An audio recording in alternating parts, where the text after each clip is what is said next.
क्या आप जानते हैं, एक ऋषि की हठ और उनकी तपस्या ने साक्षात मां पार्वती को उनकी बेटी बनने पर मजबूर कर दिया।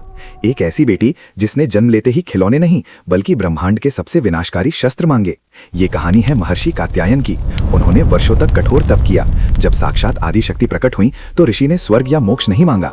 उन्होंने कहा, मां, अगर मेरी भक्ति सच्ची है तो आप मेरी पुत्री बनकर मेरी गोद में खेलिए। लेकिन ये जन्म साधारण नहीं था। जब महिषासुर के अत्याचार से पाताल से आकाश तक कांप उठा, तब त्रिदेवों के क्रोध से एक दिव्य पुंज निकला। वही पुंज महर्षि के आश्रम में मां कात्यायनी के रूप में प्रकट हुआ। एक पिता के लिए इससे गौरवमयी क्षण क्या होगा कि सृष्टि की रचयिता उसकी बेटी बनकर उसके आंगन में खड़ी है। महिषासुर ने जब मां की सुंदरता के चर्चे सुने तो उसे लगा वो एक कोमल स्त्री है जिसे वो जीत लेगा। उसने विवाह का प्रस्ताव भेजा। मां अट्टहास कर उठी। उनकी हंसी से पहाड़ दरक गए। उन्होंने ललकारा, मूर्ख, मुझसे विवाह करना है तो पहले युद्ध में मुझे हरा कर दिखा।